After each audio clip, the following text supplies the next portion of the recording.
Ya, Sa. Hai Dinda. Apa dia Kak? Bilang nama ya? Ya. Cantik kan mereka? Cantik banget. Beragam banyak tanamanmu. Kamu suka tanaman ya? Ya. Beragam banyak tanamanmu. Kamu suka tanaman ya? Ya. Aku suka. Ini punya apa? Yang ini bunga elang. Kalau yang ini bugencil. Ya. Kamu mau nyobain ya? Boleh? Kasih. Ini aku ya. Terima kasih ya.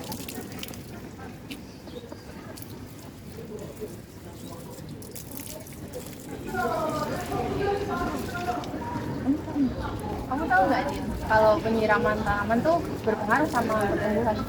Iya, aku belum tahu sih. Cuma yang aku tahu itu kalau air itu sangat penting untuk tanaman. Bagaimana prosesnya? Tolong jelaskan. Ya, mau aku jelasin?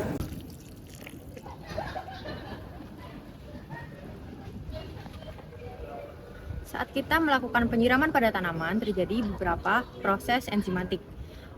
Antara lain, yang pertama, aktivitas enzimatik. Enzim protease. Enzim protease berguna untuk memecah protein yang akan digunakan untuk sintesis protein baru dan perbaikan sel.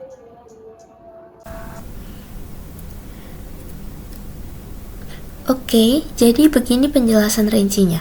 Ketika kita menyiram tanaman, ada berbagai reaksi enzimatik yang terjadi, yaitu aktivitas enzim hidrolitik dan aktivitas enzim fotosintesis.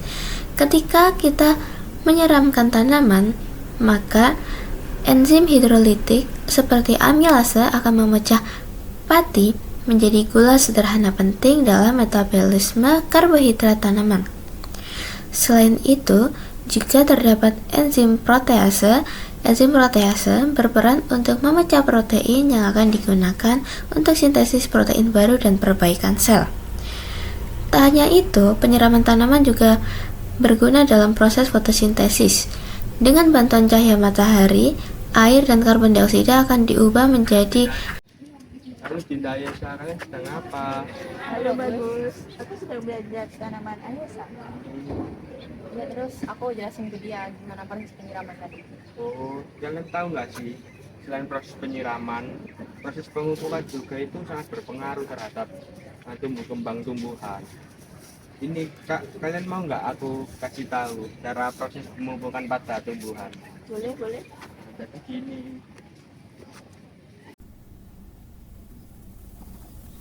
Jadi, seperti inilah proses pemupukan pada tanaman. Kira-kira reaksi apa ya yang terjadi setelah pupuk ditambahkan pada tanaman? Yuk simak pembahasan berikut ini. Pemberian pupuk, jadi untuk pemberian pupuk terutama yang mengandung nitrogen adalah bahan baku penting untuk membuat asam amino, penyusun utama dari tumbuhan. Protein inilah yang membantu tanaman tumbuhan kuat dan sehat.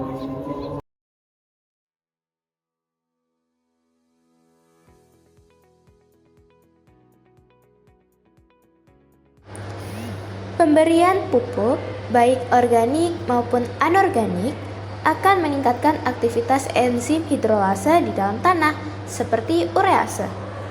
Urease di sini akan memecah urea menjadi amonia dan karbon dioksida. Berikut ini adalah tayangan reaksinya. Nah, dari reaksi ini akan tersedia nitrogen yang dapat diserap oleh tanaman dengan baik.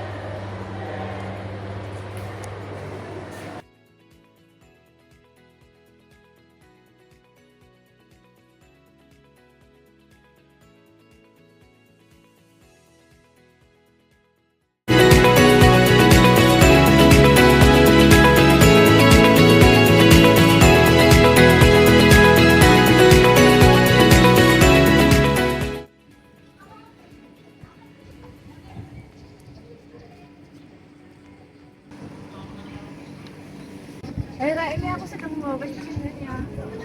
Halo Desi. Halo. Pestisida buat apa sih? Ini digunakan untuk membantu hama, untuk lambat hama yang muncul di tanaman ini. Sama apa yang biasanya sering dibeli tanaman? Banyak sekali ulat-ulat yang bertumbuh di tanaman ini, sehingga memerlukan untuk pestisida ya. Kalau gitu langsung siram aja deh pestisida. Oke. langsung siram aja deh pestisida. Oke.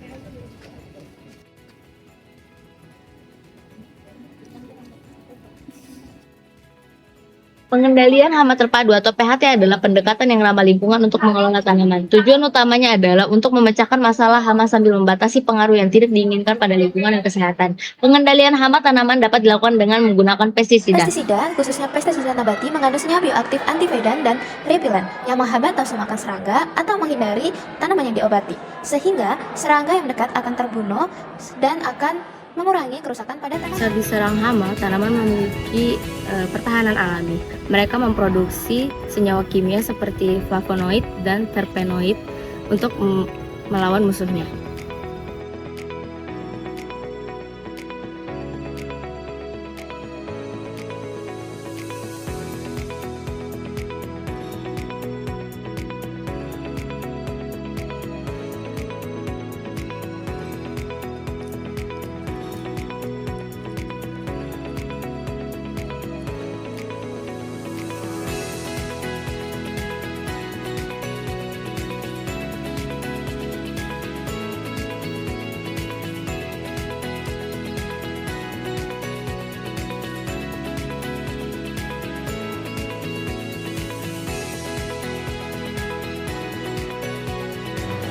Pemangkasan merangsang tunas pucuk tanaman sebagai pusat terbentuknya auksin untuk menghasilkan bunga dan buah.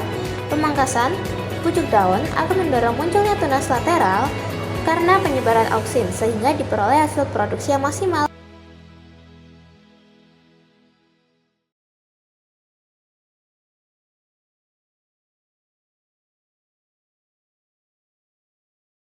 Memangkas daun merupakan hal yang bukan hanya tentang estetika, namun ini merupakan sinyal bagi tumbuhan untuk menyeimbangkan hormonnya.